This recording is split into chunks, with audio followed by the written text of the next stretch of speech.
group of mental health leaders, including addiction medicine providers, have convened for more than a year to develop an assessment framework and inform policy on MAID MD SUMC.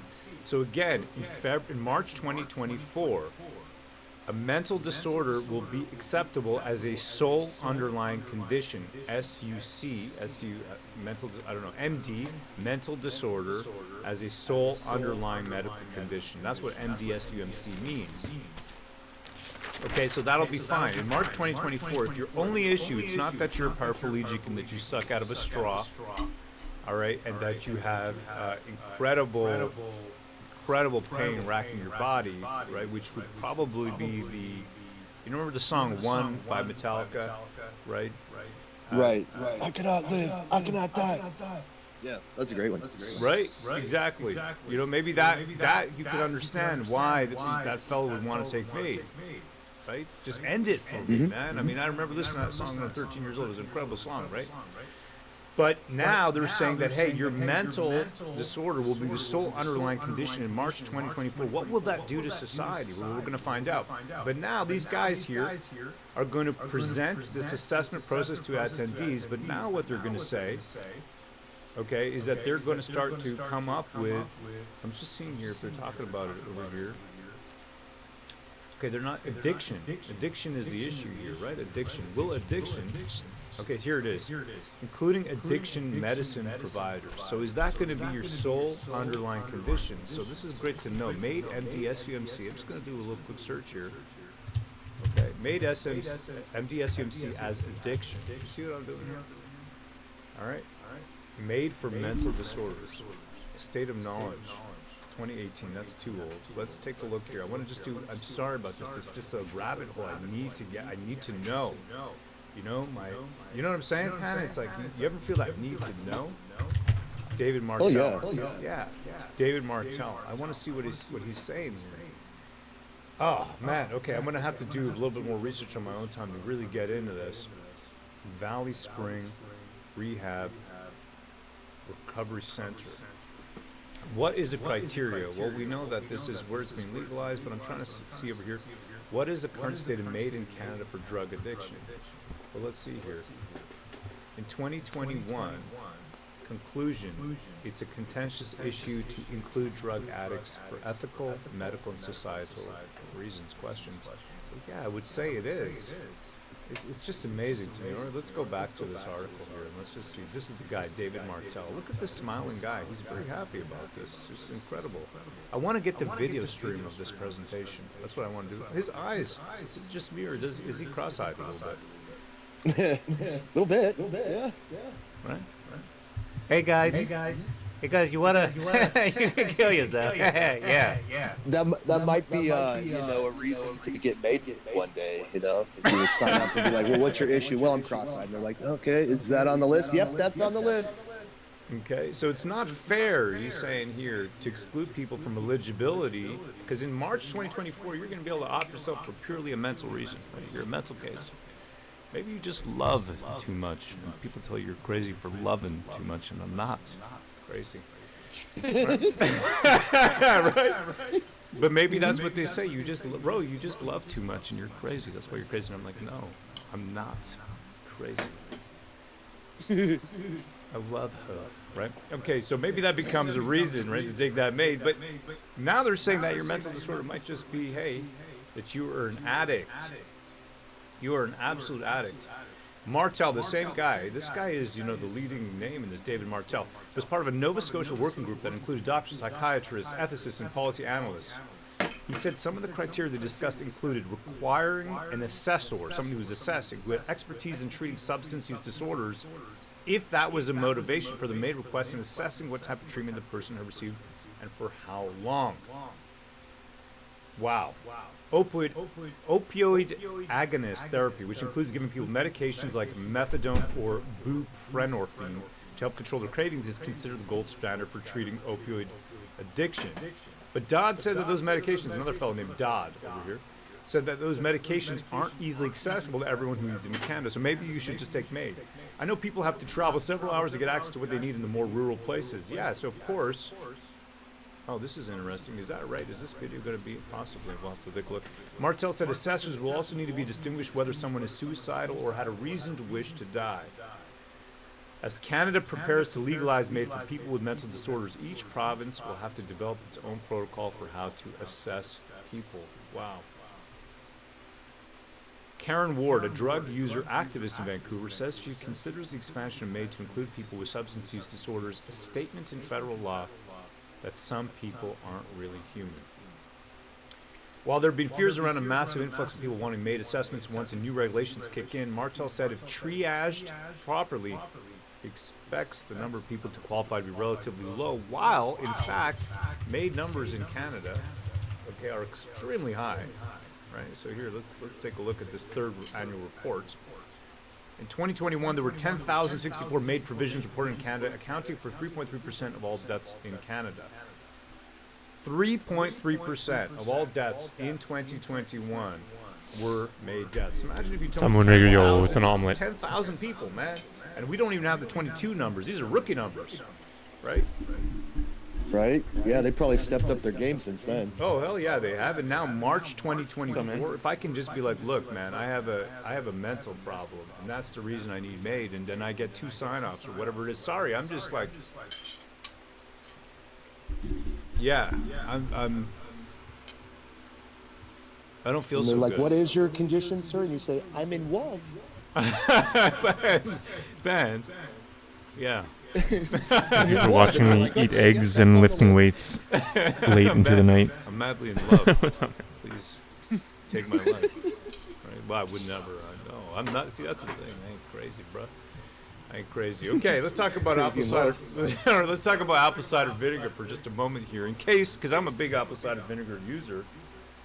This bottle right here. Oh, you can see through. That's funny. ACV.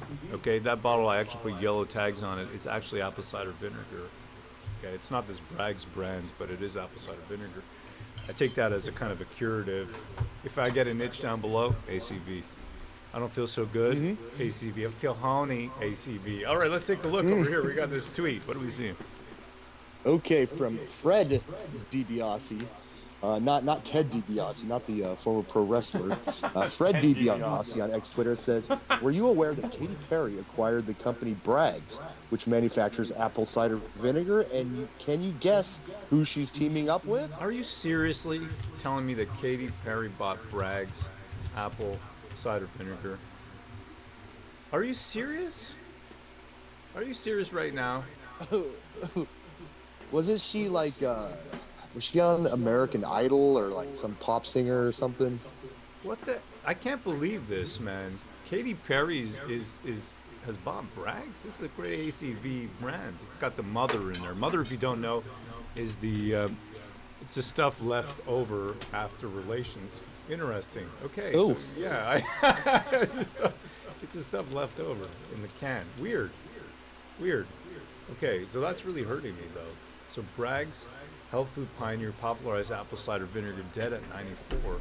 Longtime Bragg Lives food CEO and nutrition pioneer Patricia Bragg died on August 10, 2023, and Katy Perry is now, wow. Okay. Katy Perry swooped in like a vulture. Wow, I don't even want to get into that, but some people are not happy because possibly people are not all happy with it, right? I don't know what it's about, but there you go. That's something to note, okay? In case you're an ACV personality like me, right? You're into ACV. That's just something to note. You should know. Yeah, you should know this news. Yeah, that no, because I love ACV, man, and now I'm gonna just stick to the Costco brand. I really am. Okay, I want to put this out there. Check this out. If you ever thought that there's no way for a populist party to win, take a look at this. This is interesting. Okay, from Disclosed TV X Twitter, it says, just in, Swiss People's Party, which campaigned against mass migration and, quote, woke madness, is projected to be the big winner in the Swiss federal elections, while the left-wing Green Party is the big loser. Wow, okay, so there you go. Look at these projections. Swiss People's Party. Let's just do a quick search over here. Swiss People's Party. Far right dominates after anti-immigration campaign. And you got to wonder, right, in Switzerland, why? And we've seen these kind of, these, how can I, violation circles, right, taking place in places like Switzerland, where Arabians will encircle a Swiss and just repeatedly, digitally. Okay, and you know what I mean? And you just Violate them. Violate Yes. them. Sick people. So yeah, maybe that's all you need for the Swiss finally to say, hey, that's that. You know, we're gonna vote these people in the Swiss Party, People's Party. Look at that. Look at the great logo. I mean, that looks very friendly. That's like a friendly logo, no? Hey, Schweizer Qualität. Schweizer Qualität. That looks great, man. Greens sink in the election, and Swiss turns to right as election as immigration fears sway. All right, brand new news. Switzerland looks set to shift to the right in national elections on Sunday as concerns about immigration trump fears about sea change and melting glaciers. Why? God, these people are crazy. You're not afraid of the glaciers, Pat? Oh man, watch out for those melting glaciers. Holy cow. Okay. Sea levels are rising. So maybe there's hope. Maybe there's hope. I don't know. Maybe there's hope. I wanted to kind of put out a little bit of hope because that maid stuff really knocked me down a couple levels, man. I'm not, you know what I'm saying? That maid stuff really, ouch. Ouch. I think I want to put a smile on my face. I'm just going to play this one more time. Here it is. There we go. One more time, please, Ben Shapiro. I'm circumcised. My dick works just fine. We're not listening to this. This is fucking.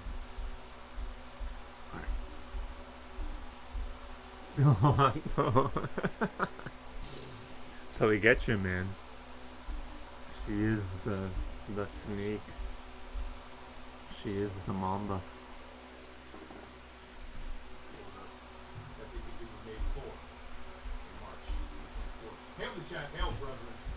Don't take maid, please. Hail, brother. Don't take maid. Please don't take maid. We can. I think we can watch that from the start now. It was just live now. It was like a 2-hour episode. What time is it? It's like 2 o'clock, 1 o'clock. That was like a 2-hour episode. Look, here's the chat.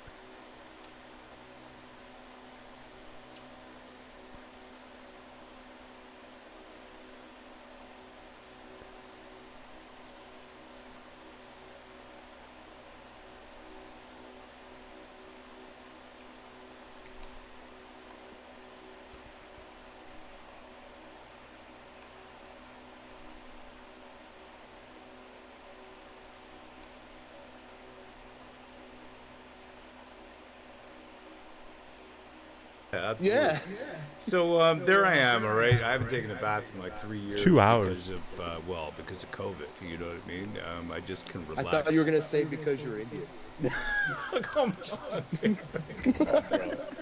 Come on, Rob. But that's not the reason. It was because of COVID. Okay. I couldn't I didn't feel like I was relaxed. Like I couldn't just let go and just get in the bath, just take my clothes off. You know what I mean?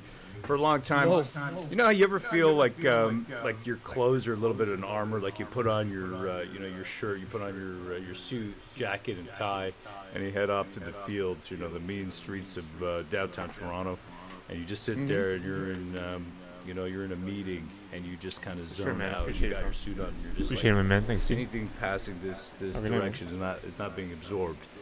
Well, that's what it was like right during this demic. I kind of had my armor on. I couldn't take my clothes off, and I couldn't get into a bathtub and just let go and just literally look down and just see the tip of my just floating out of the water. I just couldn't do that, right? I just couldn't. Like a bobber when you're fishing with a worm, on the hook. And then the thing was, I sent you that photo, Pat, right? The photo of me in the bath, and I had covered up. Well, you didn't send it to me, but I did see it. I did see it on Twitter. You sent it to me? I sent you one on our little group chat there that we got going on. I didn't look at it. You didn't look at it? But I did see what you posted on X Twitter, though. Well, that one wasn't even GAY, bro. That was nothing. That one wasn't gay? Nah, that was nothing, man. Well, the other one was more gay? Well, I'm glad I haven't seen it. Well, you need to look at that, okay? I'll tell you that right now. Gat, you saw it. What did you think, bro? You saw me relax, no? Yeah, no, I said you kind of look like you're doing like a Roman bath LARP a little bit. Right. You're just the wine and the grapes, basically. But yeah, it was really gay. I haven't felt relaxed in so long, dude, and I'm telling you why. I couldn't let myself go, and I'm looking at some of the stuff right over here, right? I'm looking at this, man, I see these scenes, and I'm so glad that I wasn't involved in this kind of thing. You're seeing these kind of Palestinian-Israeli conflict stuff and these events. This is on the Gardner Expressway in Toronto. All these guys came out. Take a look at this. This is. Protesters are now fleeing. They have smoke bombs. We are seeing police seem to use some sort of weapons here. Now, I'm not a gunologist, okay, but this is that a GUN? Is that a gun? The barrel's pretty wide. I'm thinking it's got like a smoke grenade or something in there. I don't know for sure, but I don't think they're shooting 50 cals. Is it possible that those are the rubber balls? You know what I'm talking about? Those.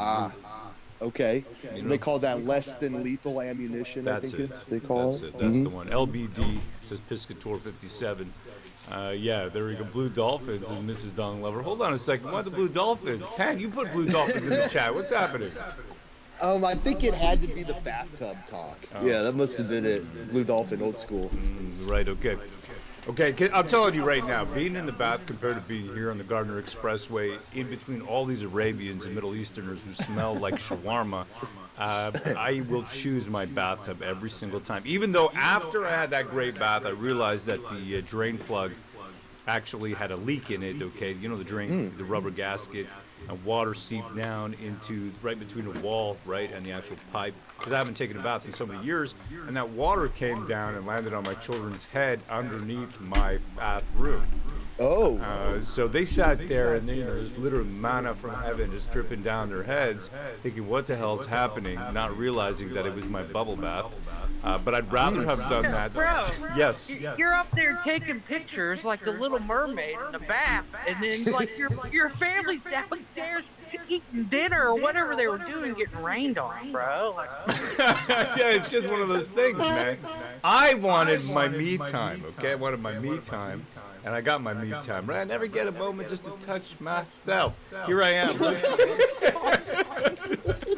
I would do that 10 times over rather than do this, okay? Rather than be here. I'm just saying, that's my opinion. But if you feel that you need to, march for the Jews or you need to march for the Arabs, then you go and do that. But I am not going to be there, right? I'm looking at these guys over here, and this gets the heebie-jeebies going through my bottom.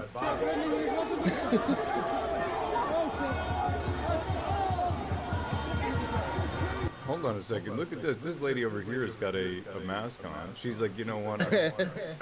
I mean, this just looks like. Is this a dump? Is this a dump? Because I feel like this is what a dump looks like. Let's continue.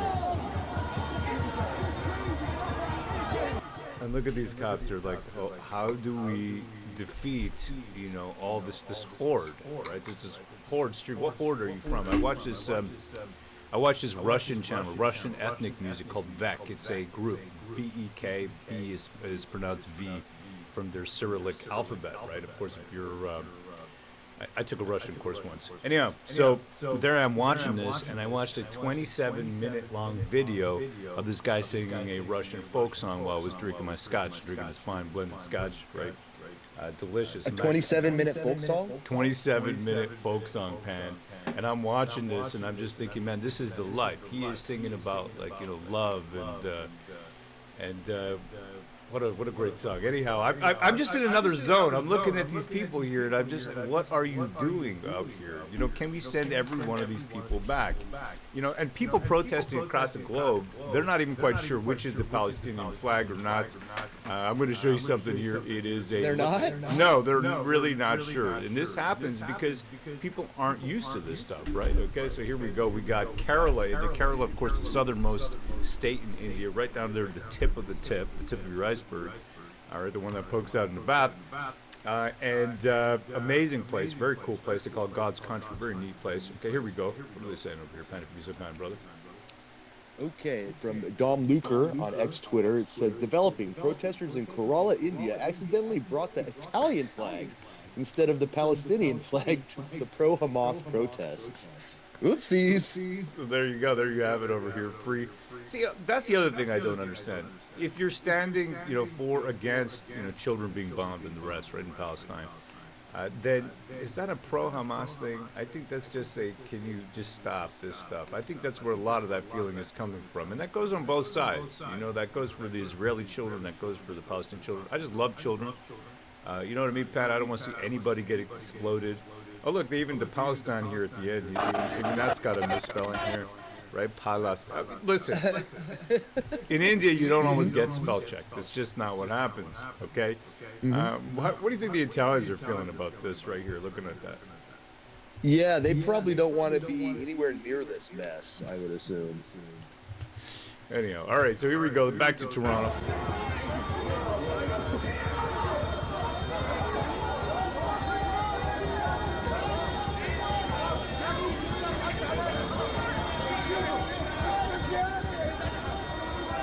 What a dump. I'm so glad I left. I lived at 401 and Yonge, right, North York, 33 Empress, great building. I had this Indian doorman, actually, Pakistani doorman. And, this dude, right, I still remember, I'd come back from work and I would just have a chat with him, stop and chat, with the doorman. Man, I had a doorman, put it that way. I was living the dream. And, Nice. yeah, exactly. But my Chinese neighbors in the building of 33 Empress at the time did not want to speak to me. And I felt like isolated. I felt alone. I felt like I couldn't have a communication with people. I finally left Toronto when it was for the nth time. Someone just said, they couldn't tell if I could speak English or not. They literally were like, hello, you speak English? And I'm just like, yes, I speak English. And I was just like, I gotta leave. I can't be in this dump anymore. And now looking at this, I think I was ahead of my time.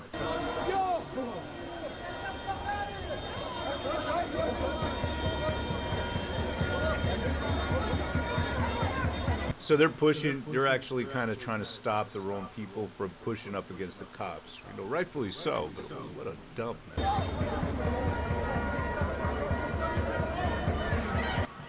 I think for me, I just don't like being this close to this many Arabs, you know what I mean? I really don't. Yeah, I just don't, and I'm not going to make any excuses for it. I just don't. Good? Yeah. Okay, same nonsense. He just continues, just more confrontational nonsense. This guy's got a hockey stick. This kind of reminds me, if you got a long flag, you see this dude, I think it's wrapped up in saran wrap or something. And his mom's saran wrap.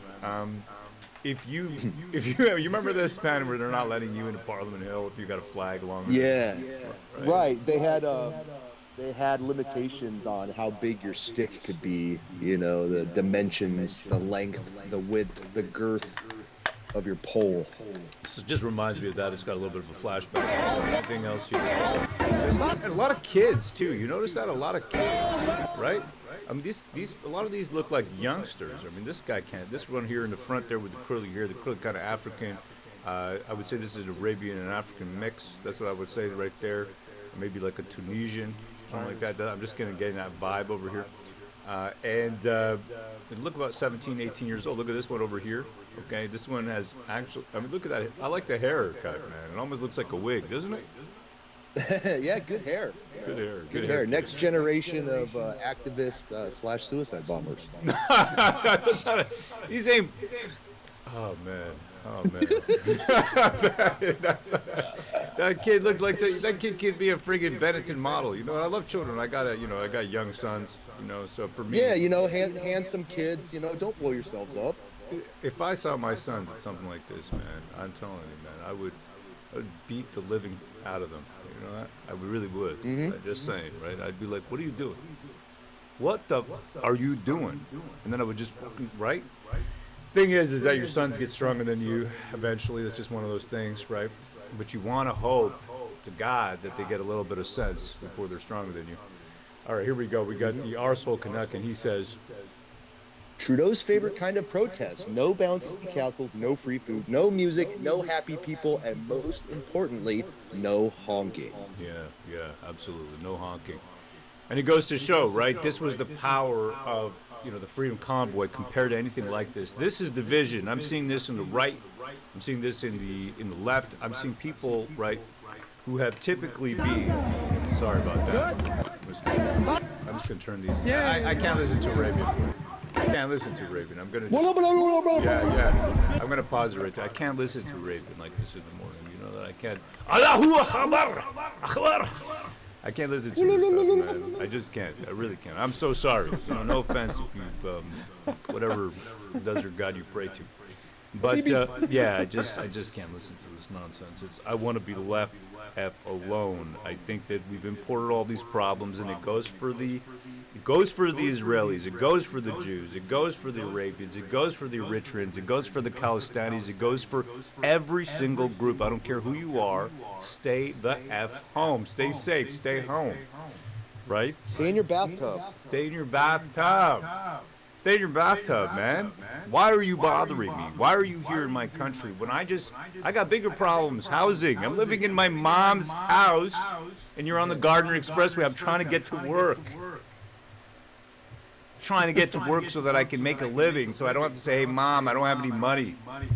God, these people. You know what I mean, man? They're not helping me, dude. They're not helping me. I want to be... Man, this really gets my goat. I talk to a lot of people, right? A lot of people in my locality, and people are having a hard time, right? Look at my sister over there, man. She's married to a dude named Gyges. She's probably the chat tail edge. Beautiful girl, okay? Very fat.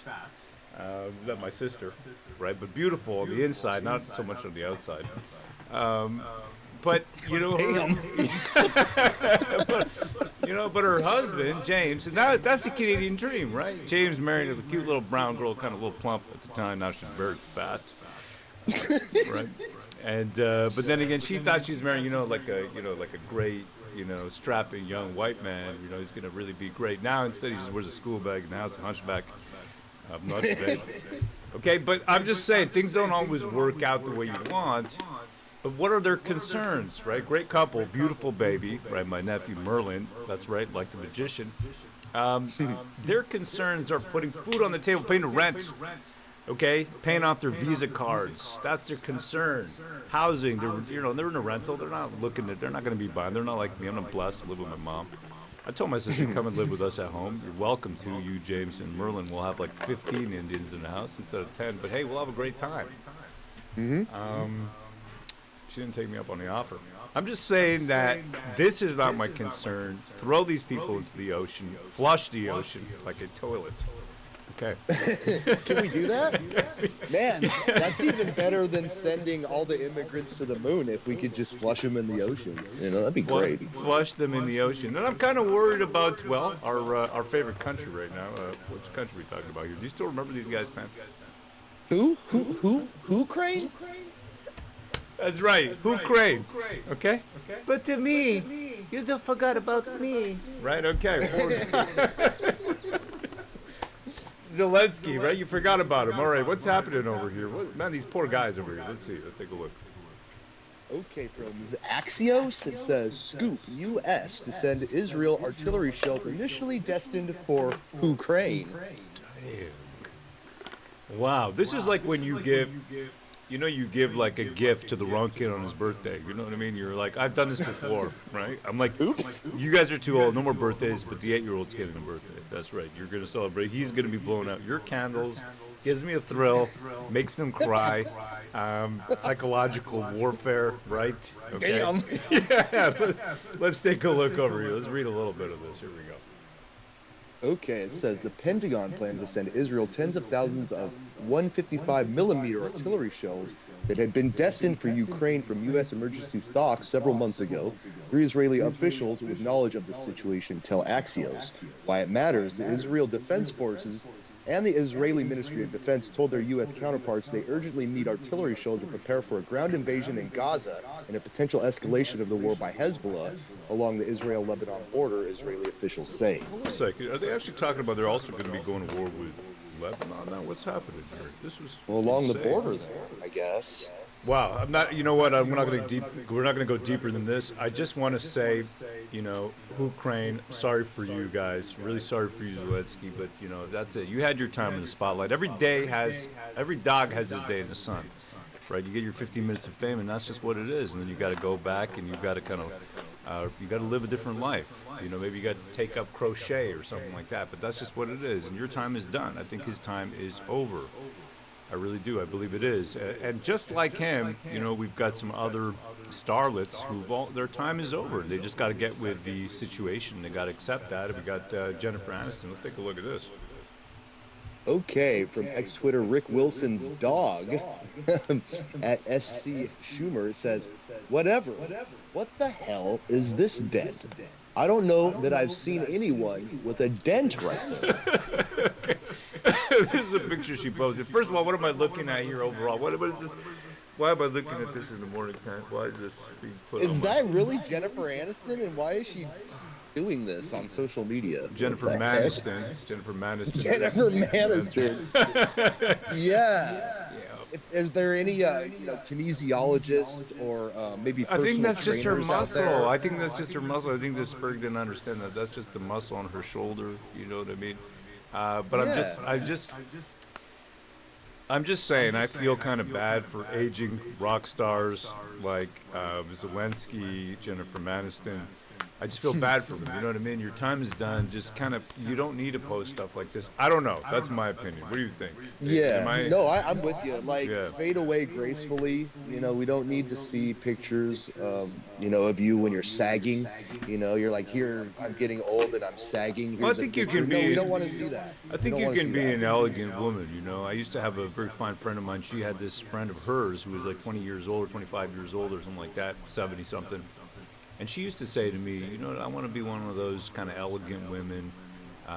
She had a friend of hers who was like that, and I think you can be like that. But I don't know if necessarily Jennifer Aniston is really achieving that goal. I think what she's doing instead is, look, why can't you just be, age gracefully like Madonna? That's what I'm trying to say. No, Madonna looks like a swollen alien head. You know. I'm just saying, can't you just age gracefully like Madonna? Think about it. No, that is not aging gracefully. That's like, Yes, it you is. know, Don't you start it's with way me. too much plastic surgery is what Don't that you is. start with me. Man. Don't you start with me, all right? I'm telling you right now, she is a beauty, and she's a material girl in a material world. Won't you be her Barbie doll?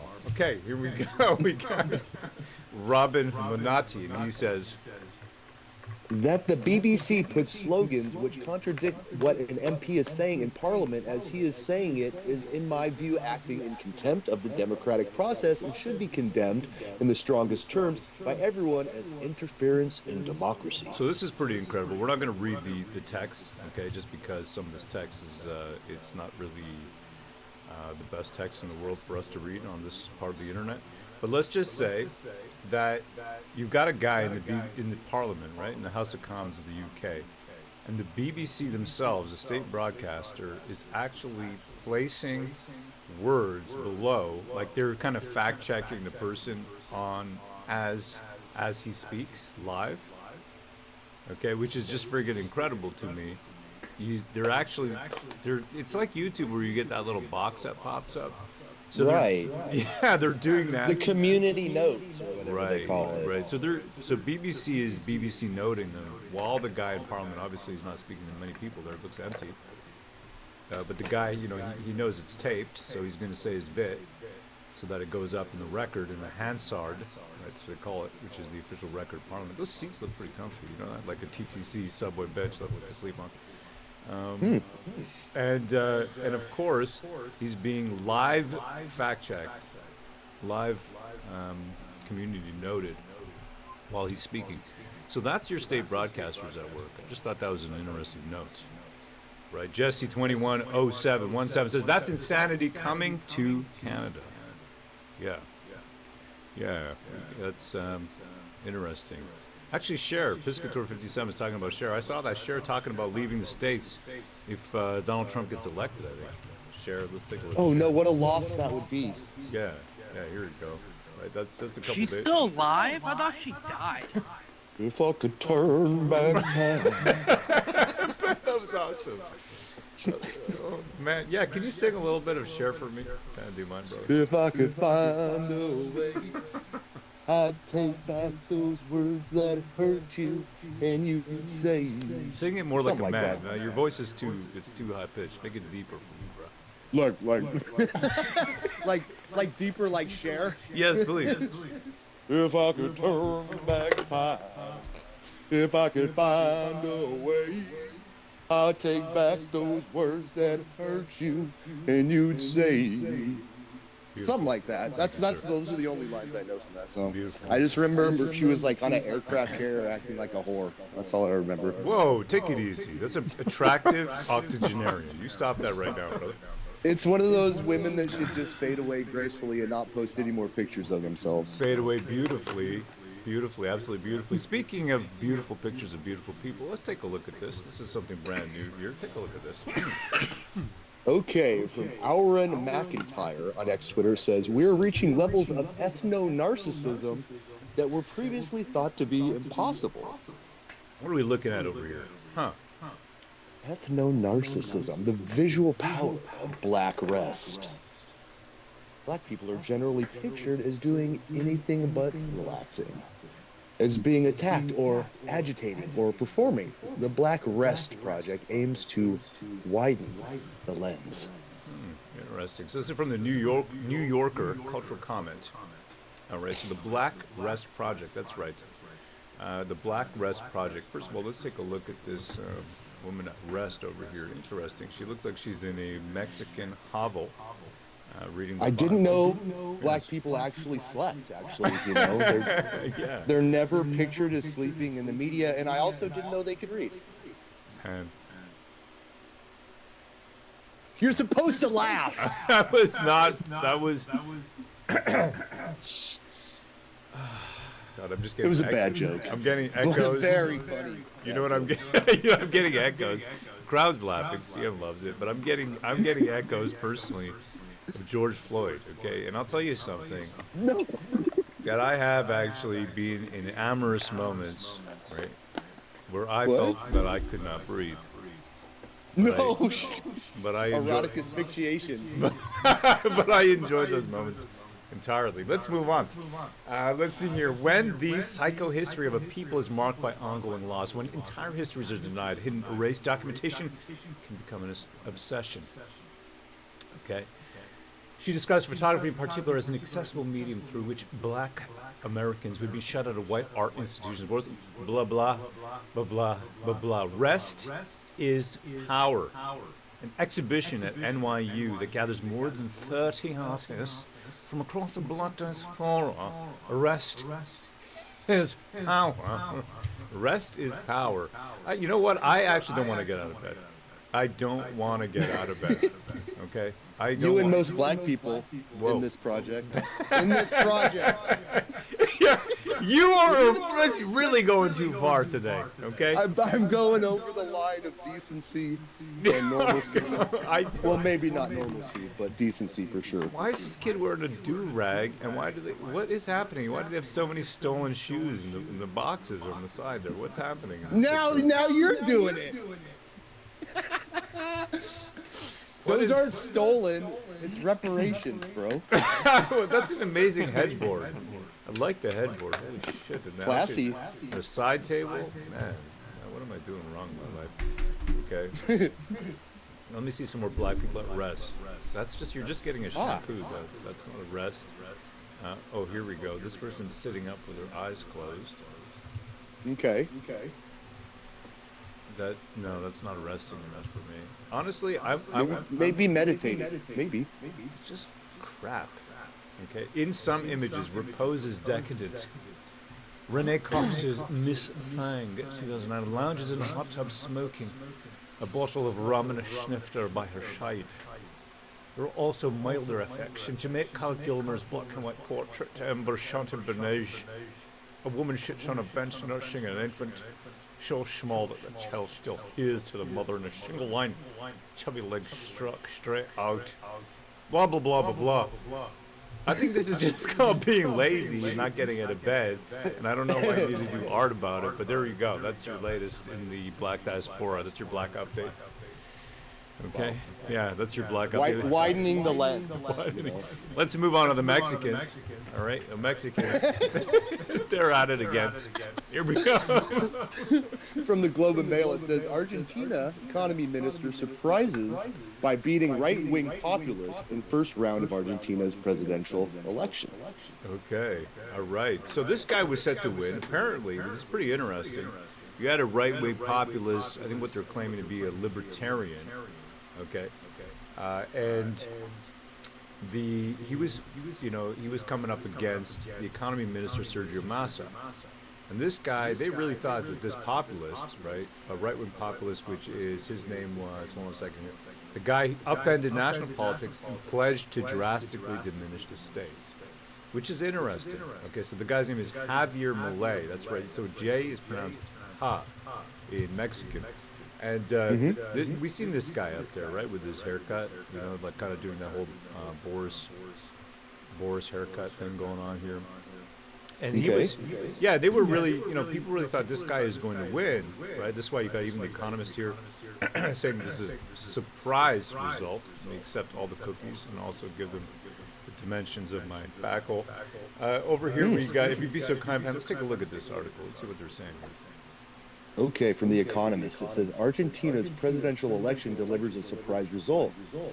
The Peronist knocked Javier Milei, an erratic libertarian, into second place now for the runoff.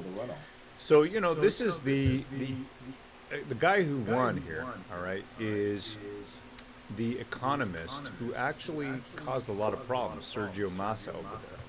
Okay, so this economist over here, economy minister, I should say, Sergio Massa, and he ousted him, which is interesting. So they, this populist was coming up, and you can see all the mainstream media, surprise win, right? Surprise win. So there it is. It's just interesting to see, and maybe we'll see that repeated. I'm going to leave it at that. I don't want to go too far into analyzing results of elections. That's really not my role. It's just not my role. But I'm going to say it's amazing to see here, right? So Milei, this is Javier Milei, a self-described anarcho-capitalist who admires former U.S. President Donald Trump, built a groundswell of support while calling for elimination of a central bank, replacement to the local currency with the U.S. dollar. Yeah, and they had massive inflation in Argentina. Okay, so that's the interesting part too. The economy minister in Argentina won against him, even though that massive inflation, you could say, was caused possibly by that minister. And a purge of the corrupt establishment that he called the political caste. And the mass media, they're going to be running it like this guy is a threat to democracy, as you can see here. Christian Ariel Jacobson, they just picked some kind of dude off the ground, right? A 38-year-old photographer said he voted for Massa, right, which is the minister of economics, to prevent Javier Milei's project that puts democracy at risk. So the guy's basically just parroting what the media has said. Okay, so that's interesting. I just want to do one last look here. It's the inflation in Argentina. Okay, let's see what the inflation. There it is. Okay, so this is really a kind of piece of climb, bro. This is very interesting. Okay, it says inflation. Argentina's inflation rate hit 138% annually in September and is still rising, with prices climbing above 12% in the two most recent months. JP Morgan has estimated inflation will end 2023 at 210%, while a central bank poll of analysts forecasts 180%. It looks like that's from Reuters. Right, yeah. So, and then the Reuters article here is that Argentina braces for election with economy in intensive care. And you're seeing the same kind of thing here, right? You're seeing, and that's the thumbnail that we put up for this stream today. It is this whole Polyev Apple incident, okay? Well, here you go. Look at that autofill. It's right there, right? I mean, this is huge. International attention for Apple eating viral moment. Look, I think when you say anything when you're eating an apple, it's like you got big balls. That's just what it is, right? When you eat an apple and you talk to somebody and they're trying to get you down and you're just chilling eating an apple, it's It's like if you get stopped by the cops, okay, and you literally just take a cigarette and you light it up and you put it in your mouth. It's like you're a hard case. You know what I mean, Pat? Yeah, you're just like, you're not phased, you're unfazed. Exactly. The cops come up to you and they're like license and registration, and you take your cowboy boot and you just strike your match on it, and you just light up your cigarette, and then you just take a long drag and you just blow it, I guess, and then you just look at them. You turn to them, right? And then you put your hand down in your pocket and you pull out an apple and you just start eating that apple while the cop's looking at you. Now, if you're not already tased, by the time you're done that apple, you will be. Okay? All right, so this right here, I mean, this is the state of the friggin' news, though. This is the state of the news, is that there's international attention for an apple-eating viral moment. And why is it that this guy's got, I believe it's a face change. This guy's a career politician since he's 24 years old as Stephen Harper's understudy. I put a lot of stock into my own, my gut. You know what I mean? Like kind of George W. Bush, I'd leave with my gut, Okay. Right? I'm going to smoke them out of their holes. Mission accomplished. All right, so WMDs. You got it, brother. You got it, man. So, to me, I seen this guy as a youth, kind of like a gnat that I would want to smack out of the way, just highly irritated. Now he's got this, he's got this Clark Kent vibe going on. He's the media's darling. Is he better than Trudeau? Hey, listen, you could take Bozo the Clown, who's better than Trudeau. Any person in this chat, I could literally be humping a volleyball, and the volleyball would be a better prime minister after I'm finished. Wilson for office. Wilson for office. You got it, brother. Okay. So is he going to put better policies into place? Yeah, I would say so. But there's also, listen, Doug Ford, I still remember, right? I got pictures of me with him. I went to this Ottawa Orleans kind of mixer thing, right? And I brought my kids, and actually it was full by the time I got there. So I show up, and I'm just like, my children want to see Doug Ford. Like I pulled the kid line, you know what I mean? And I got to push my way through. Anyways. Nice. Yeah, and I voted for the dude, right, Doug Ford, because I wanted to get this Kathleen Wynne out so bad, because she wanted to make me into. She wanted me to become a regular in the training trainer. I'm just like, I just can't. Ooh. You know what I mean? I just can't, dude. So she wanted to build a sexual education, what do they call it, curriculum. And I just couldn't get behind it. It was too far, too fast, too hard, too soon, no lube. But here I am today just opening wide. And now, and what was the end result? Is that Doug Ford is Trudeau's pet. That's the end result. Okay, yes, I could drive my Ford Taurus without getting an E-test, and that was amazing. But let's be real, this guy locked us down. This guy is Trudeau's pet. That's what, I don't know what Trudeau's got on the guy, but that's what it is. So, and you take a mainstream journalist like this, and he gets smacked down. Yeah, Pan, I mean, this is like a live debate. Take a look at this. I don't know if you've seen this clip. We'll watch a little bit. No, You're obviously taking the populist pathway. What does that mean? Well, appealing to people's more emotional levels, I would guess. I mean, What do you mean by that? certainly Give me an you tap very strong ideological language quite frequently. Like what? Left wing, this and that, right wing. I mean, it's that type I of almost never ideological talk spectrum. about. He's just letting the guy dig himself deeper. He's like what? Oh, really? I mean, It's a good debate tactic, actually. right? It is good. It is, there's no doubt about it. It is good. I mean, it's always nice to see a cuck get slapped down, right? Or cuck get cucked. It's a good feeling, of course. Who am I to judge? Who am I to not? Get what they deserve. Absolutely. I never really talk about left But or right. anyways, a lot I of don't people. really believe in that. Okay. A lot of people would say that you're simply taking a page out of the Donald Trump Well, book. like which people would say that? Well, I'm sure a great many Canadians, but Like who? I don't know who, but Well, you're the one who asked the question, so yeah. you must know somebody. He's okay. doing it.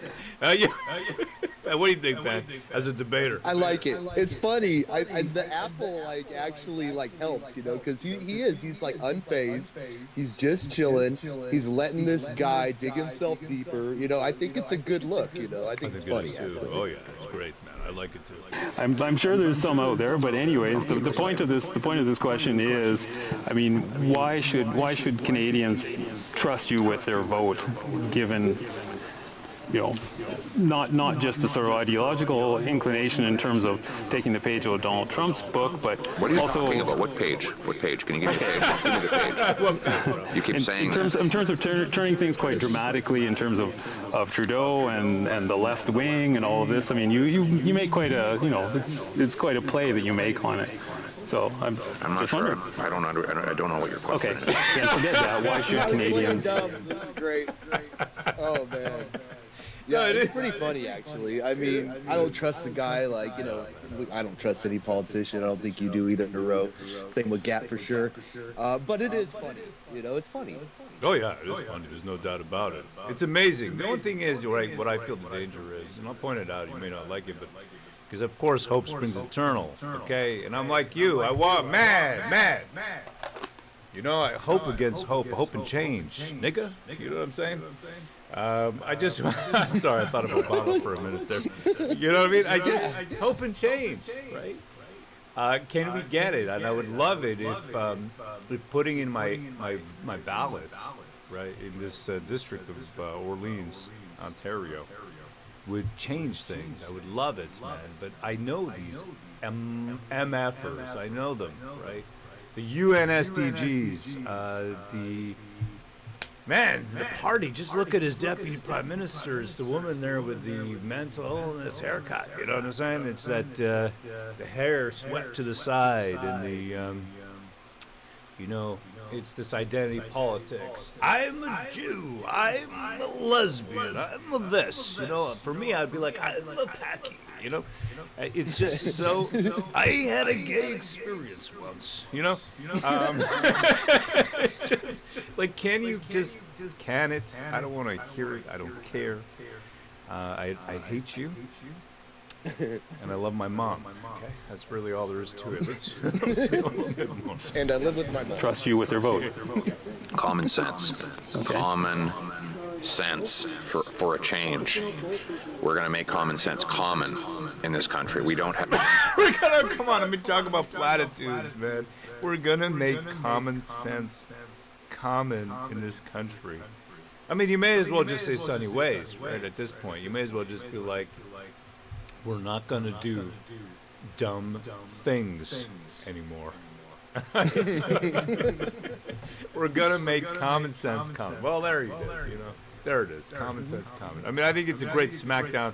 There's no doubt about it. But the thing is, it's almost like, just think about it like this, right? Okay? Let me see if I can give an analogy. No, I can't, because that would just paint me as a chauvinist. Don't do that.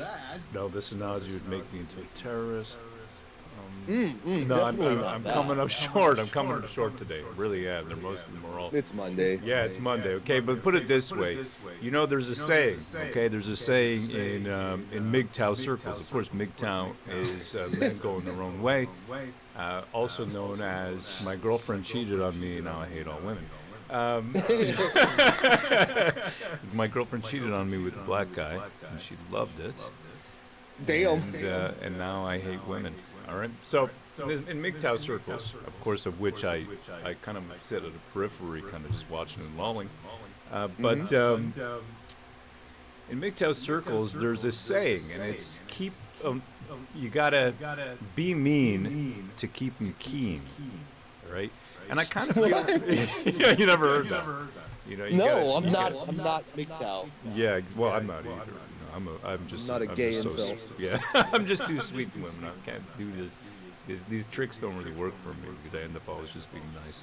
But this is it's be mean to keep 'em keen, right? Or you got to be mean to keep 'em keen, or something like that, right? They make it rhyme. I don't know if it's a British thing, MGTOW in British circles, but the thing is, that's how I feel here, right? It's Trudeau, right? He's been very mean to me. And now the other kind of, globalist head comes in, and he's going to be nice to me, right? I've just gotten my ass spanked for a few years, and it's really smarting. And now, PP comes in, and he says, I'm going to rub some salve on your bum bum. And I'm just like, Yes, Daddy. My bum bum. my bum bum. My bum bum hurts. all right, so here we go. All right, let's take a look at we got this guy here, Jason James. Let's just hit the first paragraph here, and then, or maybe the first two, and let's take a look. Let's watch a video. Okay, it says, from Twitter, Jason James says, in less than a minute, Trudeau explains to himself why carbon taxes are crushing the middle class and why his C policies are so stupid, they'd be laughable if they weren't actually hurting people. There's even a short pause at the end where he seems to have some sort of epiphany. All right, let's watch this. This is interesting.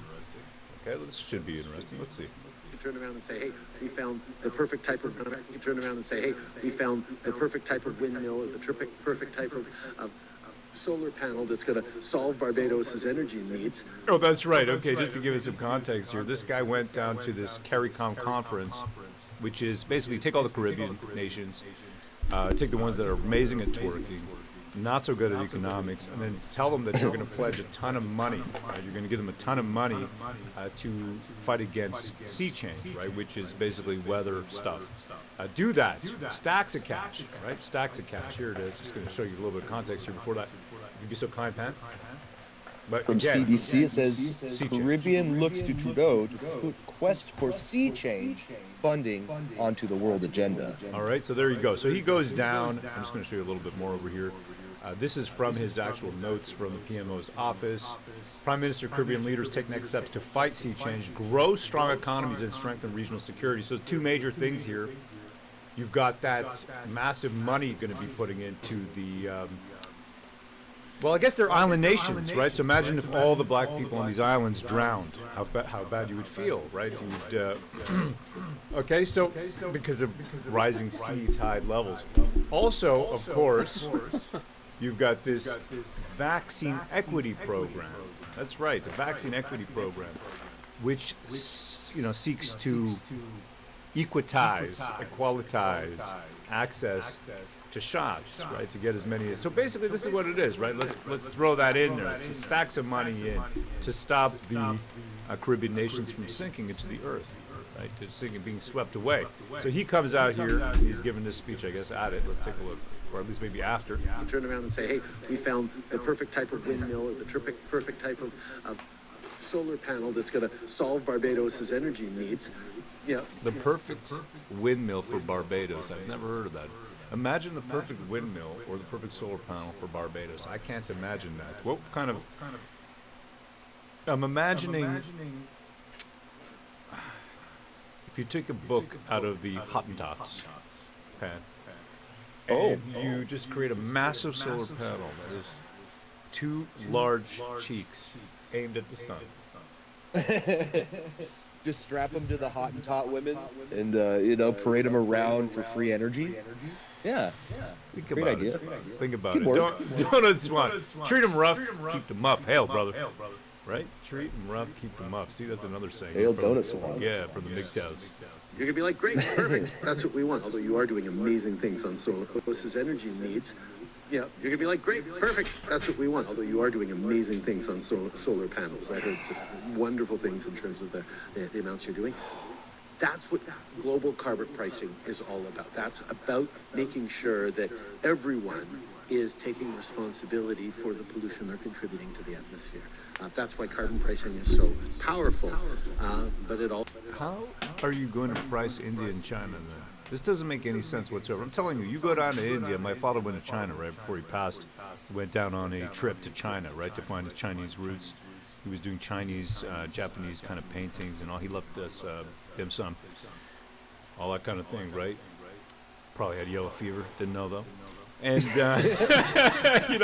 he goes down to China, and I'm telling you, the pollution, the freaking man, you put on a handkerchief around your nose when you're walking in the urban areas, and you take it off after because what you've been breathing, your snot is black.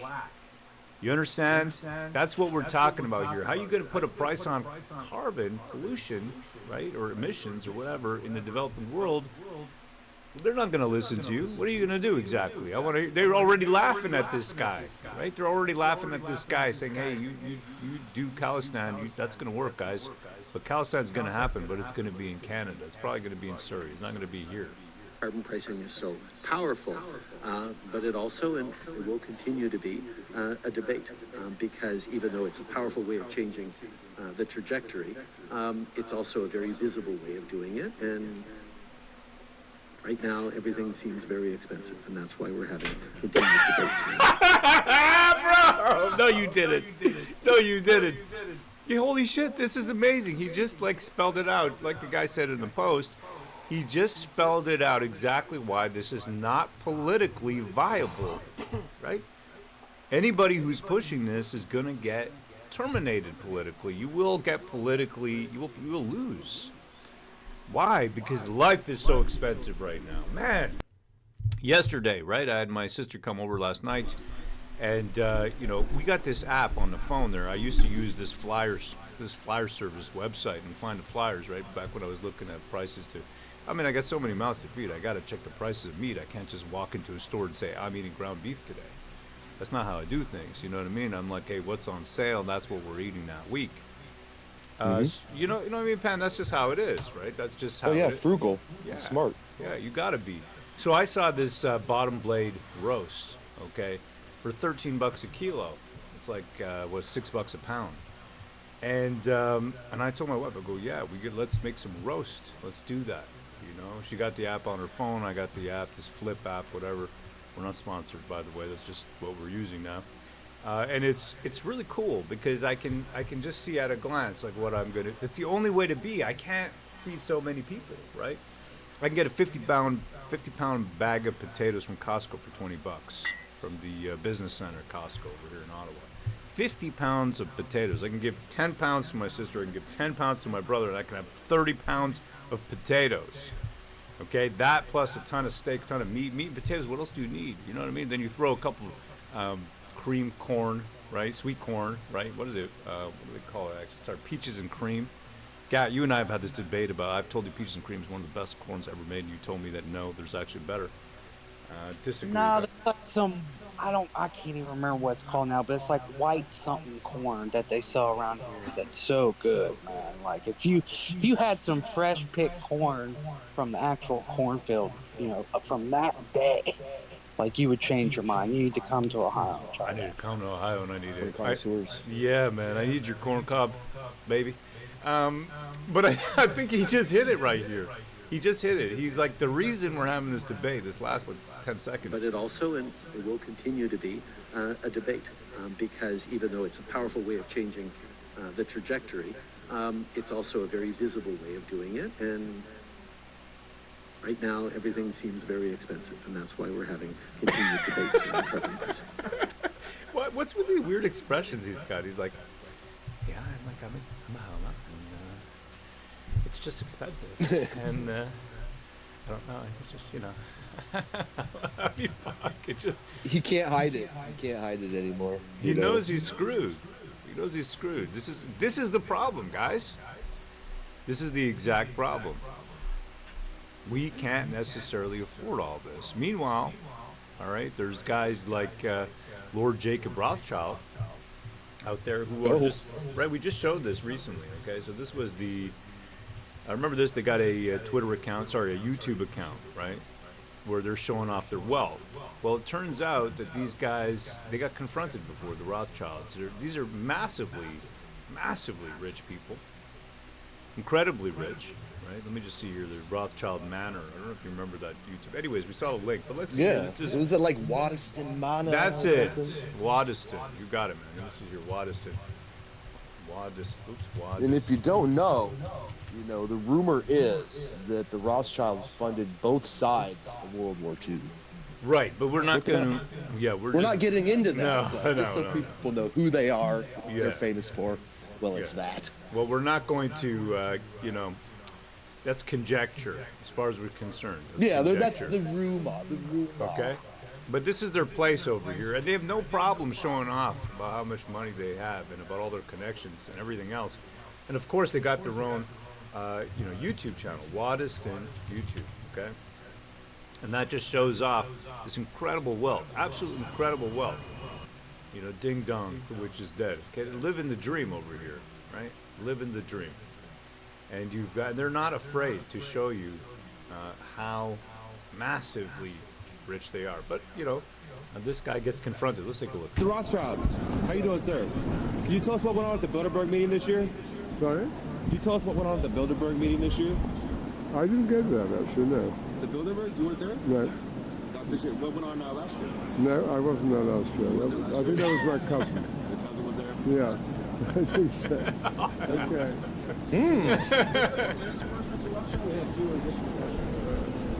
I was asking a question inside of when I was saying that the Federal Reserve is one of these organizations.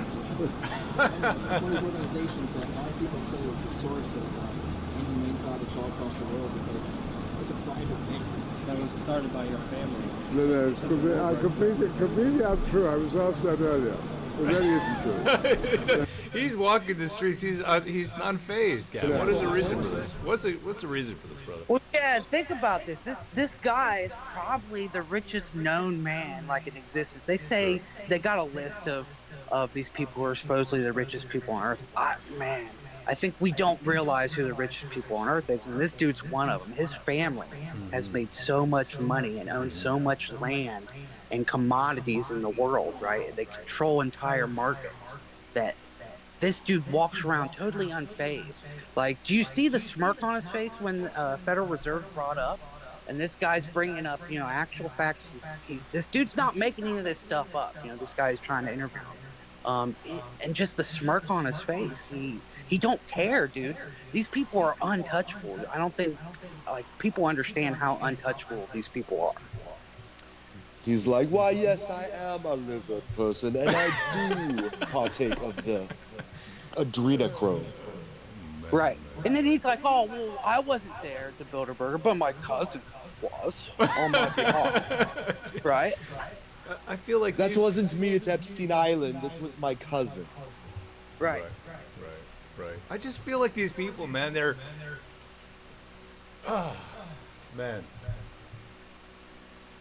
getting away. You know what I mean? They're getting away, and here we're given this show. We're given this theater of this person versus that person, and everybody gets their knickers in a twist.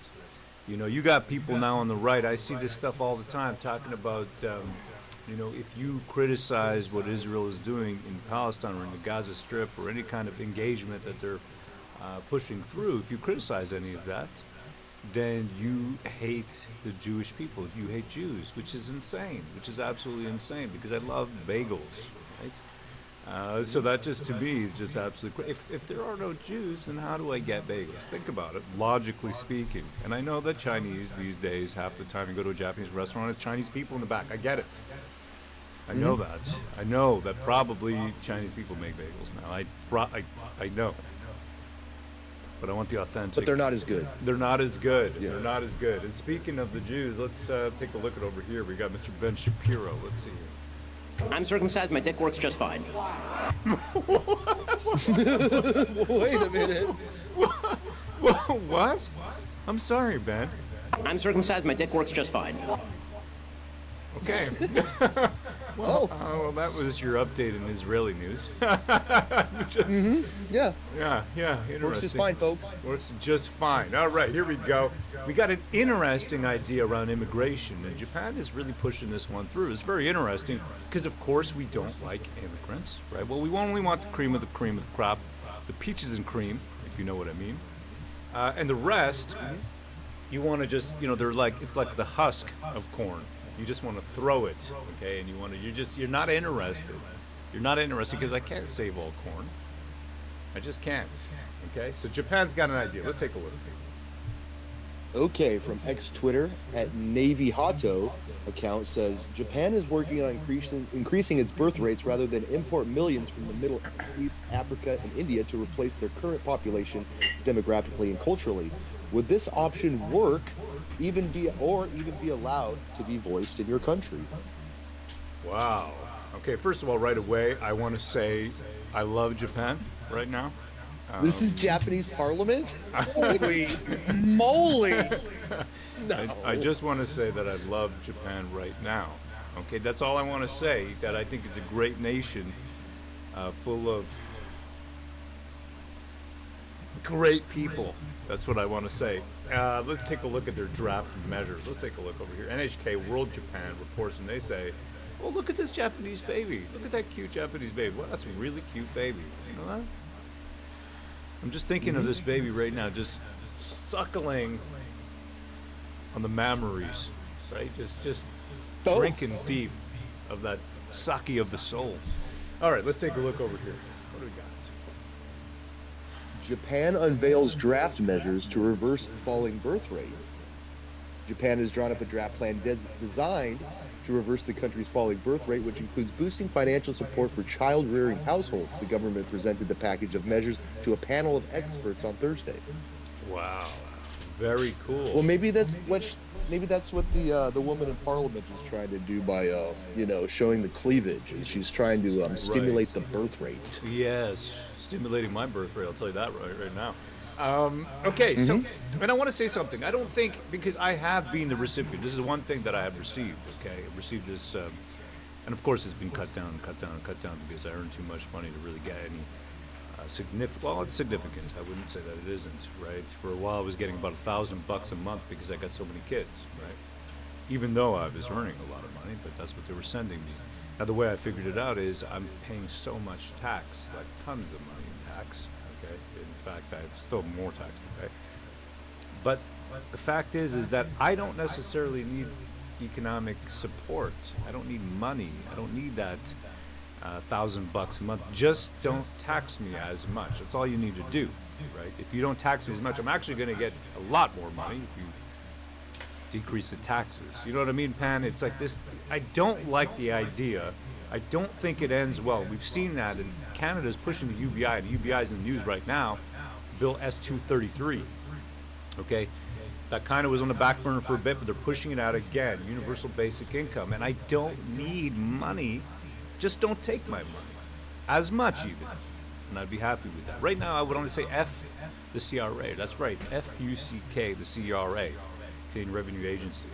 They are just reducing me to, let's say, I could live a lot better. I'll put it that way. So I don't necessarily think that we need to give so much more extra money to people, because I think then you're voting the treasury to different interest groups. And then you necessarily will have lobby groups that become formed that then will pressure the government to gain a hand over some other group. Well, here you got the mothers now, and you got the this now, and you got the blacks who want to take photos of themselves sleeping, right? So this is the issue here. All right, so here we go. Let's take a look. If we just hit a couple of these paragraphs and be so kind, and let's see what they're doing. Okay, it says one proposal calls for removing the upper income cap for mostly cash payments to parents and extending the payment period, which currently ends when children reach 15, until they graduate from high school. The government would increase the allowance for each child for parents with at least 3 children. Officials said they would study ways to further increase financial support for childbirth, such as considering public health insurance coverage. The government also plans to implement measures to ease the financial burden of paying for children's higher education. Yeah, okay. So basically, increase the amount of parental support, the monthly cash payments that go to parent, as they get older, you continue to give them money. What else we got? Nursery schools or daycare centers, even if their parents do not have jobs. I mean, see, so here's the issue too, right? So when you just reduce taxes, then at least those parents who are working can put more money into their kids and make economic sound decisions. Hey, I'm gonna, you know what? Why not earn more? Because I'm not being taxed on that extra income, right? So why not do it?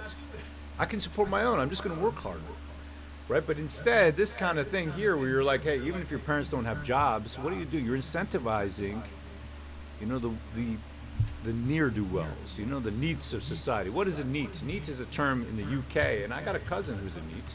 Okay. Not in education, employment, and training. So this is an acronym in the UK. The NEETs in the UK is a huge problem. All right, so a NEET in the UK. I got a cousin of mine, right? And I'm gonna dox the screenshots over here of my conversation with him. His name is Muhammad. Whoa. Okay, and okay, so this is my conversation with Muhammad. Let me just see if I can throw the screenshot up. Okay. So this is me and Muhammad having a conversation. Just bear in mind that Muhammad he's 36 years old and he's not doing what he should be doing. Okay, if you'd be so kind, Pan, to go through some of this. Yeah, thank you. Okay, so who's who? Who's green? Green is me. Yeah. Okay, so you're talking to your cousin and you Yeah. say, "Fuck, man, you're such a goddamn waste." and then he has some messages that have since been deleted. He deleted them, yeah. It looks like, and then you reply, "Idiot." And then he has a message that's been deleted, and you say, "Go on welfare, you fucking moron. My 14-year-old son is more useful than you. Think about that, you fucking retard. My 14-year-old cuts the grass, uses the string trimmer, can dig in Doug post holes, carries shit for me, gets me a beer, protects his sister, protects his mother, can write code, has made his own video games by writing code, takes care of the dog when I'm away, is not a moron.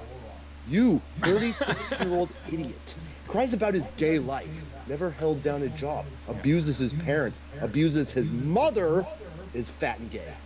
Yeah. Oh, sorry about that. Okay, that's it. We won't read the rest of that. We won't read the rest. Yeah, we won't read the rest. But I'm just saying here, this is what you get. Muhammad, I really love my cousin. Don't get me wrong. I love my cousin completely, Muhammad, okay? He says to me, Muhammad says to me, he goes, "Bro, I got a plan, okay? I'm a rapper, and I'm going to make a TikTok, and I'm going to become a TikTok rapper. But what I'm going to do is I'm going to go on welfare, okay? And then I'm going to get my TikTok going, and I'm going to become a rapper." And I'm just like, what? He's 36 years old and he lives in his mom's house. Yes. Oh, wait. I think you're being a little harsh on your cousin. You know what I mean? He's got a dream. He's got a dream. He's got a dream. Like, he's trying to live the dream. But he's not 16. F that dream. He's 36, though. You know what I mean? Give him 4 more years. Give me 2 more You know, I'm just saying, man. He needs to Kicking slap your ass the off bloody welfare. nuts. You know, these Japanese right here. I'm telling you right now, Japan, don't give money to the people who don't work. You don't want those Japanese reproducing. We want the ones who are working. Just cut their taxes. That's my idea right over here. Why are you wearing masks, guys? It's 2023, guys. Take it easy. Anyways, so yeah, some small businesses are concerned about costs. They've expressed concerns. Of course, man, this is a huge problem. You can't keep voting people extra money. I really think cutting taxes is a solution rather than, giving more free money to people. And I guess we need some economists. Yeah. Bro, here's the problem with this. They're not addressing the actual issue here in Japan. So we've actually covered this a long time ago on War Campaign back in the day. There's like a whole Japanese incel movement.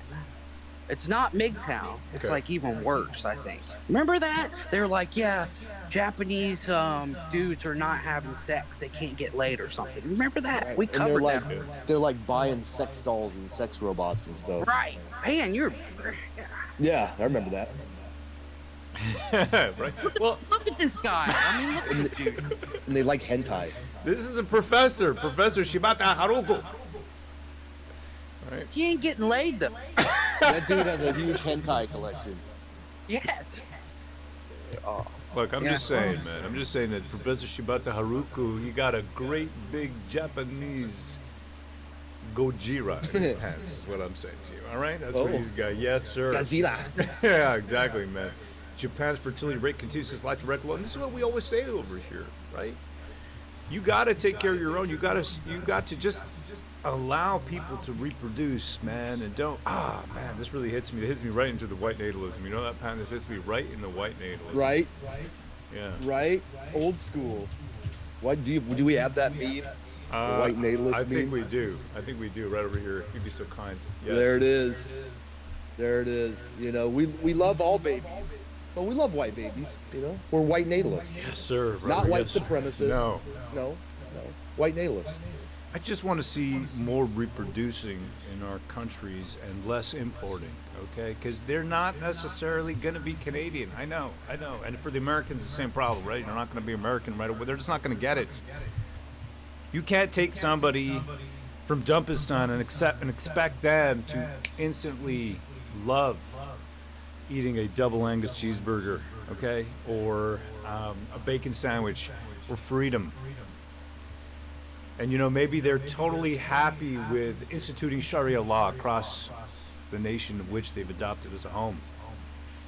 And that's just not okay to me. It's just not okay to me. And it's the same thing whether you're a Jew, a Jewish person, a Jew, or a Muslim, or a whatever it is. Just, you got to get with the program, right? You got to get with the program where I'm at. And if you're not with the program, then you got to GTFO. You got to go the F out. You got to go home. You got to go home. ET wants to go home, and ET should go home. Do you know what I mean, Pat? Yeah, ET go home. Eritreans, all these other people that don't want to come in and be Canadianized. They want to stick their own little 15-minute cities on Chinatown. You don't actually want to be Canadian. You should go home. No, go back to your own country. Go back to your own country, man. Go back to your own country, right? I can't understand you. Go back to your country. That's what I want to say. Speaking of which, I don't even understand what's happening anymore here in this country. What am I looking at here, man? Oh my, from Twitter, the End Wokeness account, it says, this is Danny Lady, a biological male. Danny was just added to the hottest 100 women list by Maxim magazine. Now, I don't want to connect the dots here, okay? Because I just feel like connecting the dots is not the best, the best thing to do here. But low fertility, and I'm going to say it, okay, even though I'm thinking it, and I'm thinking maybe I shouldn't say it, but low fertility rates. Women, chicks with dicks. Okay? Do you see what I've done right there?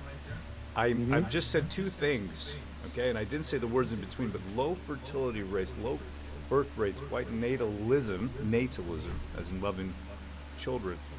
And on the right-hand side over here, my right hand, your left, I've juxtaposed that with chicks with dicks. Anyhow, let's take a look at this beauty queen. Talk to people. I was in the 1.8% of transgender people who hid it from the world. What? Be vulnerable. Bro. Oh. Whoa. Like Deadpool once said, I'm Colin Wang. You gotta fuck it. You gotta fuck it, man. No, I'm a married pan. That's a Texas chin, by the way, right there. Texas chin. Hail to all the brave chatters as Global Dub. Hail the chat. People who hid it from the world. Be vulnerable. Find some people who you can trust, who you can talk to, and they'll support you. And invariably, everything will be okay. I told my truth, which was, to help Dad out and tell her story the best way that I could. That's his son? That was his son? Wait a minute. He said help Dad out and tell her story. That was his son, bro. Bruh. I'm just thinking, you know what? What? Sometimes I think my kids, they're gonna have plenty of stories. Dad was this, dad was that, But I think they're never gonna say, Dad had amazing, like really good boobs. You know what I mean? They're never gonna be able to say that. This person, Danny Lately. This is before, I guess. Okay. Not much change. Looks the same to me. I don't know. I don't know anymore. I'm just saying. All I wanted to say, and I think I said it, is really low fertility rates, and then chicks with dicks. Okay. Like, you know what I mean? Like, absolutely no correlation whatsoever. No. I'm just putting those things out there. You figure out the rest. Let's just. Okay. Let's take a look at this over here. Basic income. That's right. UBI, Universal Basic Income, in the news again. Han, if you'd be so kind, brother. Okay, from the Toronto Star, it says Canada is considering a guaranteed universal basic income program. Here's what that means. Yeah. Okay, so the Senate Finance Committee began looking into a national framework for a guaranteed basic income for everyone in Canada over 17. So UBI, right? Canada's taking its baby steps towards a basic income program meant to broadly address poverty. Now, there's a couple facts over here. Gad, I just want off the cuff to hear about your thoughts on UBI before we really get into the bill S-233, but I think we owe it to ourselves to look at the bill. So, Gad, if you'd be so kind, what are your initial thoughts on something like a UBI, Universal Basic Income? Man, I mean, look, for someone who's living in Tent City, they're going to love it, right? Obviously. For someone who has a job and wants to work for a living, and, you know what I mean, like, doesn't have a problem doing that, it's just not going to allow you to go to the next step. Like, you're never going to be able to move up in class, quote unquote, you know, as far as financially. You would basically be stuck. There would be no more generational wealth passed down. So yeah, it's a bad idea if you like how things have been over the past, I don't know, 1,500 years or so, right? But yeah, I think for the people living in Tent City, they're going to love it because they'll get a tiny home and they'll get a basic income and they don't have to do nothing.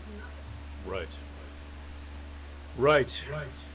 Interestingly enough, the text of the bill, this is really interesting. So here's the bill right here. It's their website, right? The House of Commons, parl.ca, Parliament of Canada, official website. And if you click the text of the bill, it pops open and you can kind of see what this is. And you scroll down a little bit and you get right to the preamble. It's very interesting. You can hit this paragraph pen, but slow it down and let's just hear the words. Okay, it says, whereas the provision of a guaranteed livable basic income would benefit individuals, families, and communities and protect those who are made most vulnerable in society, while facilitating the transition to an economy that responds to the fee crisis and other current major challenges. So I thought that was very interesting, right? And other people have pointed this out, which I thank them for. But I mean, looking at this, it's quite concerning that in the actual text of the bill S-233, so there's a few points here. We know for a fact that Trudeau has already quite clearly said that he knows that the price on carbon, the carbon pricing schemes that they've come up with, all these different schemes and scams, are not really politically approachable or politically palatable to the voting public because the price of living, cost of living, is going up and up and up. And now here you have at the very same time Bill S-233 that in the preamble of the bill specifically mentions this very same issue, this issue around the weather and crises around temperature. Big bad weather. Big bad weather, right? So it just, I mean, again, like I've already put two things together here today. I don't know if I want to put another two things together. You know, it was the low birth rates and the chicks with dicks. But now I'm just wondering, do I want to put together, you know, the price on pollution, they call it, right? The carbon price. And do I want to juxtapose that with UBI Bill S-233? And again, put two large memories together. Do I want to do that? I don't know, Pat, Gat, what do you guys think? Well, I think people can see what's going on for sure. You know, come to our own conclusions. You know. Yeah. What do you think, Gat? I think you always want to push the memories together. Right. All right, we got Ryan. We got Ryan Garrettson. Thank you, brother, for doing this. Really nice. He also pointed something out over here. Okay, there in the text of the bill, you do not have to be in education, training, or the labor market to qualify for a guaranteed livable basic income. So again, the very same thing that you're talking about there, to get extra money for breeding in Japan, you do not have to be in employment. And it's the same thing here we're talking about in the basic income. You do not have to participate in education, training, or the labor market in order to qualify for basically free shed, living in a... And then you got the other issue, right? At what point does the cost of things, I mean, when does inflation kick in at this point. And where's this money coming from? Where the hell is this money coming from? That's what I want to know. And then you've got the deputy prime minister, even of the Conservative Party. Her name is, the shadow deputy prime minister, right? It's the shadow one. I don't remember her name now. I'm going to type something in here, but please, it's just descriptive words for me to find out who she is. Okay. Thank you. Melissa Landsman, okay? Came right up.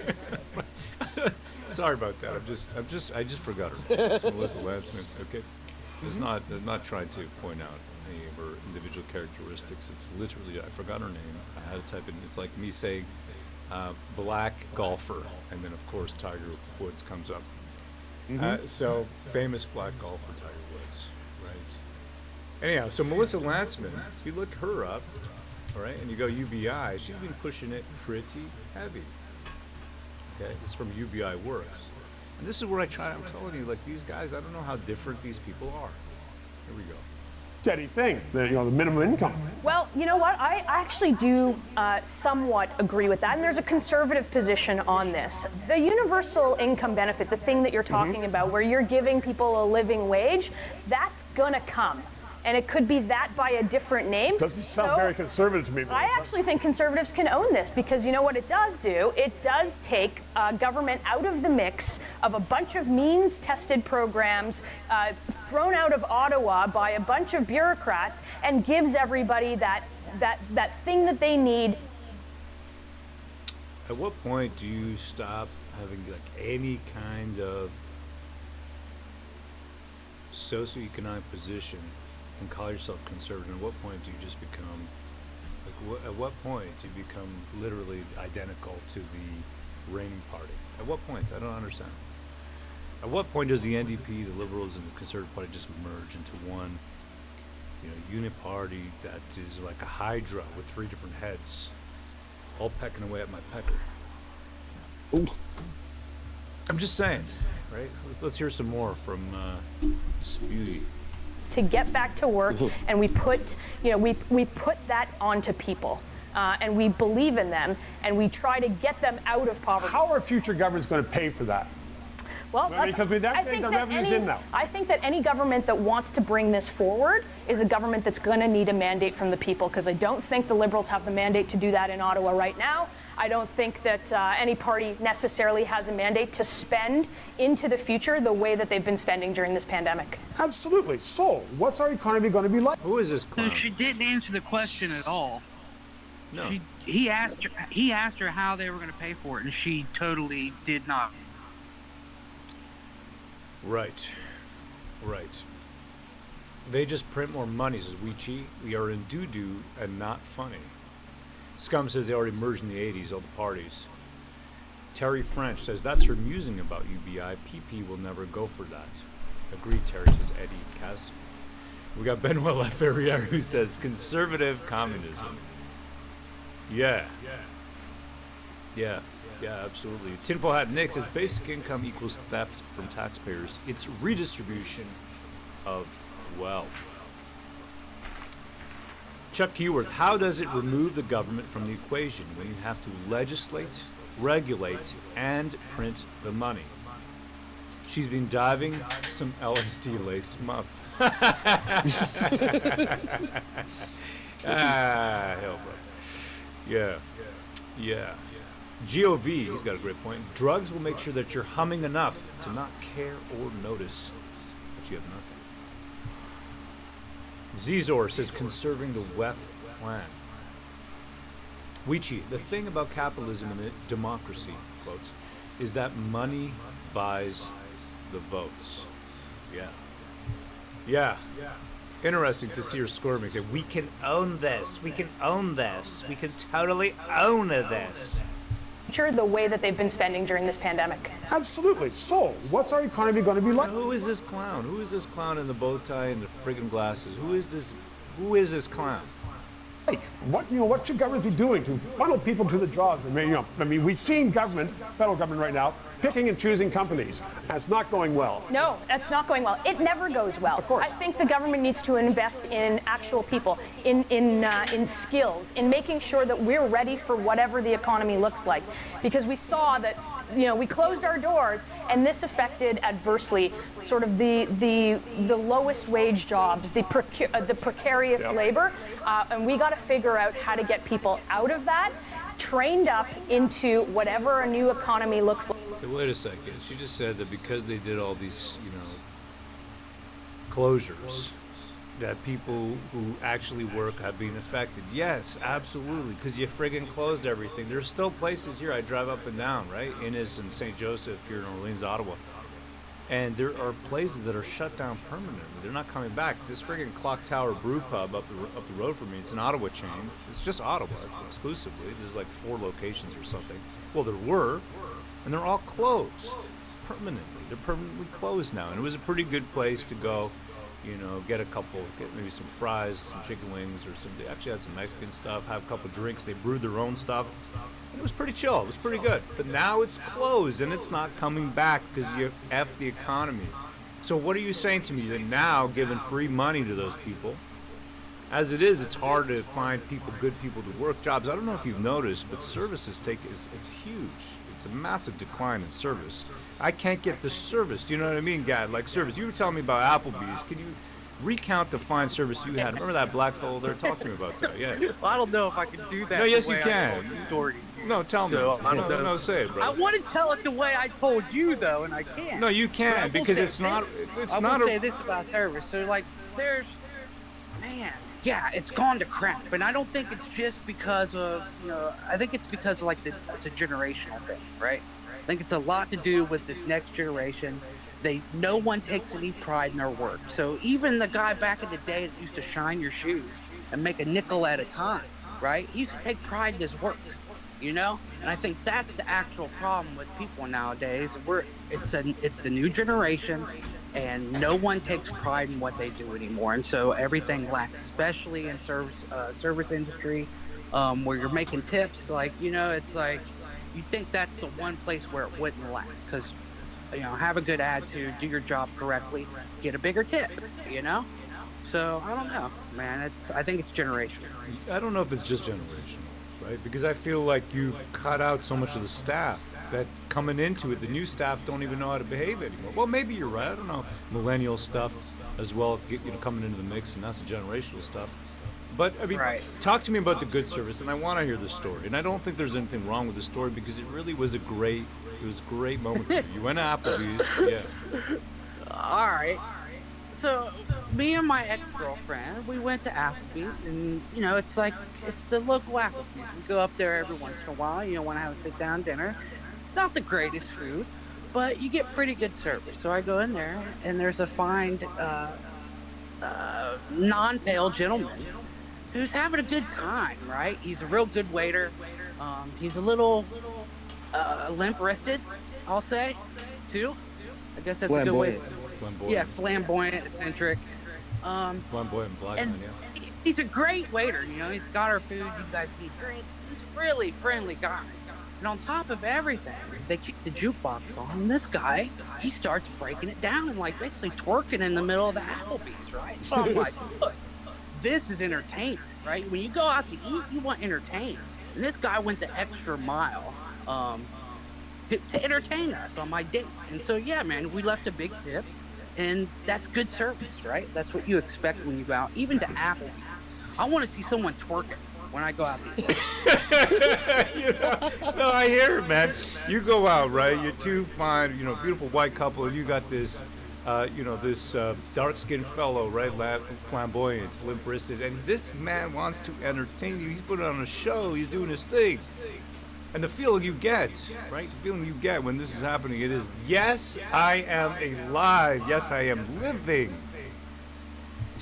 It's taking me out of, maybe I work hard for a living. Maybe I got to write comic books, and sometimes row is a pain in my ass, and I just got to do what I got to do. But right now... Right. I want to see someone twerk when I go out. What's wrong with it?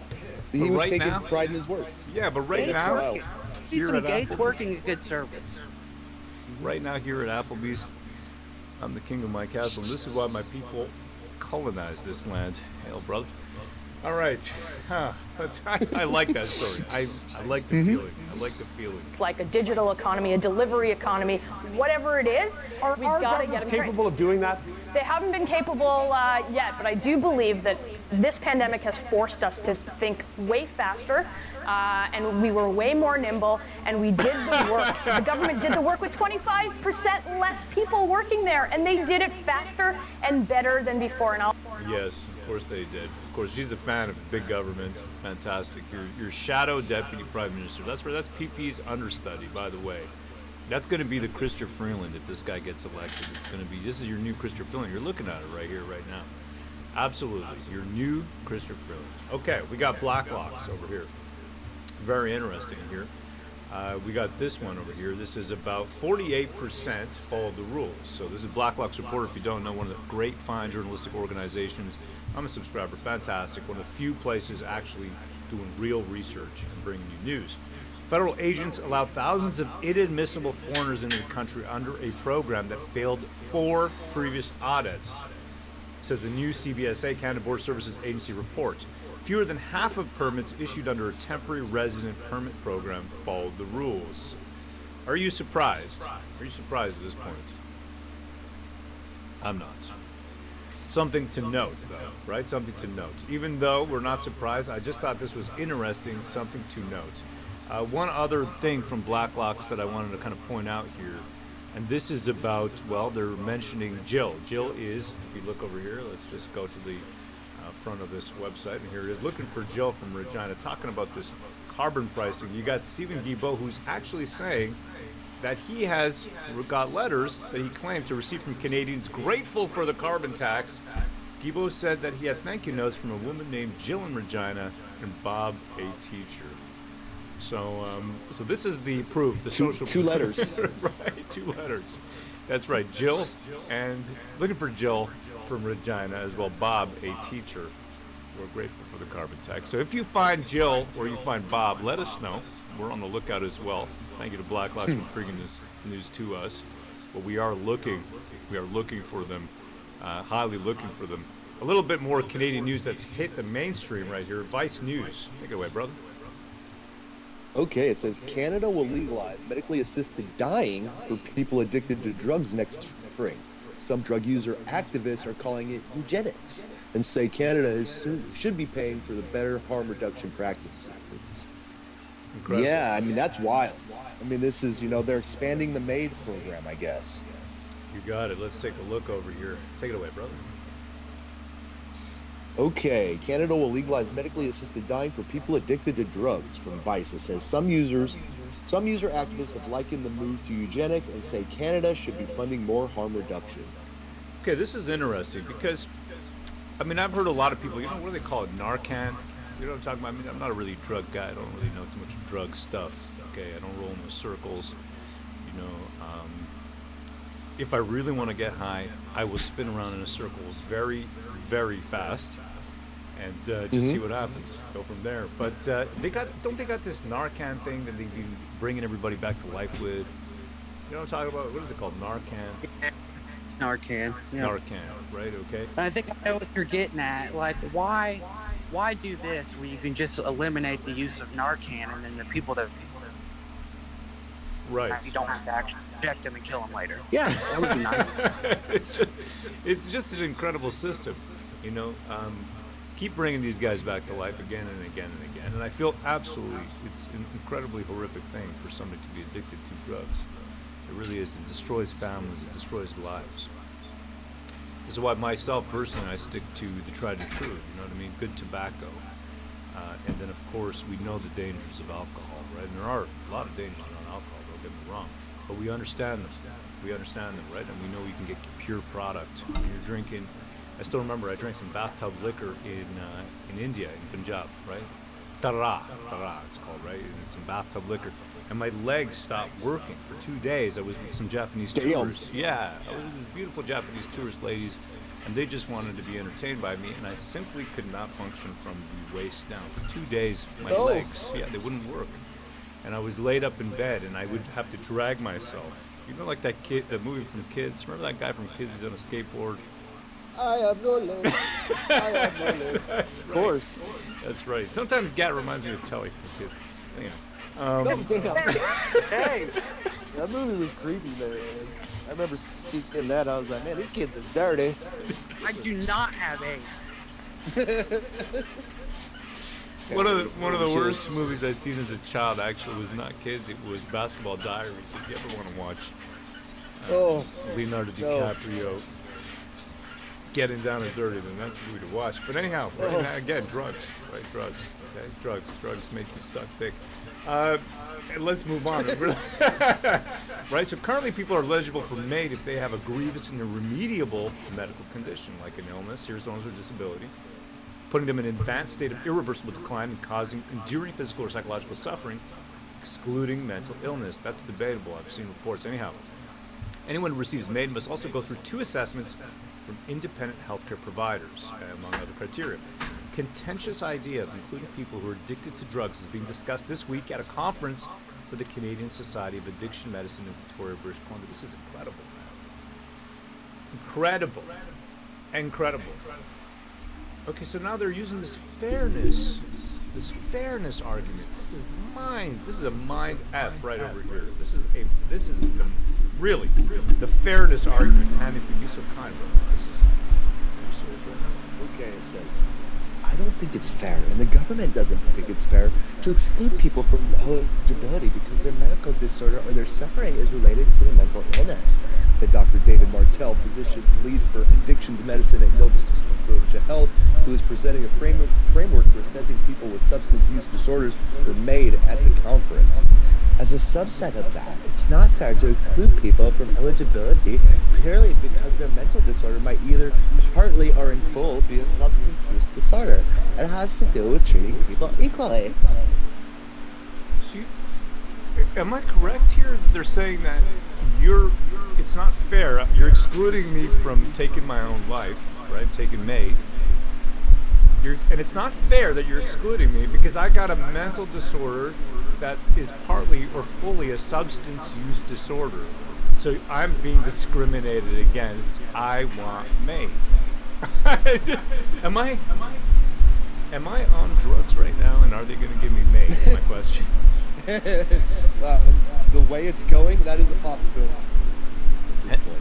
Dan Marshall, he says equality of execution. This is incredible.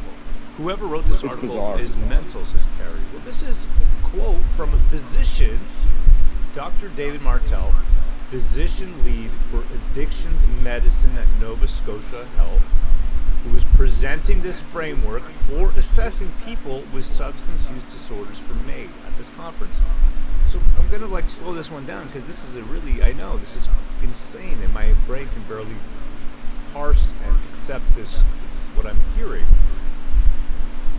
There's a conference going on. This guy, Dr. David Martell, presents a framework for assessing people with substance use disorders to make them eligible for MAID. I got to do a search and I got to see if I can get his presentation. I got to see.